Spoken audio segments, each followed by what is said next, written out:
ცნობარი აბიტურიენტებისთვის დოკუმენტი, რომელსაც ყველა აბიტურიენტი და აბიტურიენტთან დაახლოებული პირი უნდა იცნობდეს, მაგრამ თუ თქვენ ცნობარის წასაკითხად დრო არ გაქვთ, მე აქ რისთვის ვარ? მე ვარ მენაბდა მასწავლებელი, მეტი საინტერესო კონტენტისთვის გამოიწერე ჩემი არხი, მე დეტალურად გაგაცნობ ყველა სახის ინფორმაციას, რომელიც ყველა აბიტურიენტს გამოადგება. მოდი დავიწყოთ და დღეს ვისაუბროთ იმაზე, რა სახის ინფორმაცია დაგხვდებათ ცნობარში.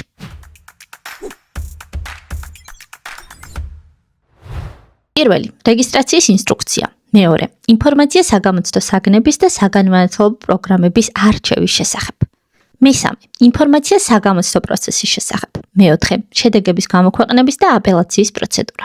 მეხუთე, ჩარიცხვის წესი. მეექვსე და ძალიან მნიშვნელოვანი, ცხრილი, სადაც ასახულია ინფორმაცია უმაღლესი და პროფესიული საგანმანათლებლო დაწესებულებების, საგანმანათლებლო პროგრამების შესახებ, ერთიანი ეროვნული გამოცდების, საგნისათვის მინიჭებული კოეფიციენტის, აბიტურიენტების მინიმალური კვოტის, სწავლის საფასურის და სხვა მნიშვნელოვანი დეტალების შესახებ.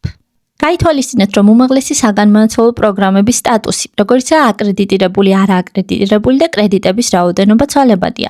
საბოლოო სახით ინფორმაცია აბიტურიენტების ცნობარსა და აბიტურიენტის სარეგისტრაციო გვერდზე აგვისტოს შუა რიცხვებამდე აისახება და გამოქვეყნდება ცენტრის ოფიციალურ ვებგვერდზე, რის შესახებაც პირველ რიგში, რა თქმა უნდა, მენაბდა მასწავლებლის გვერდიდან გაიგებთ.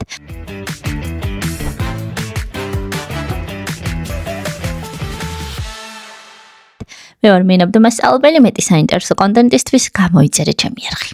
ხო, რა ვიცი, თუ გინდათ შეფასებისა და გამოცდების ეროვნული ცენტრის Facebook გვერდიც გამოიწერეთ ყოველი შემთხვევისთვის.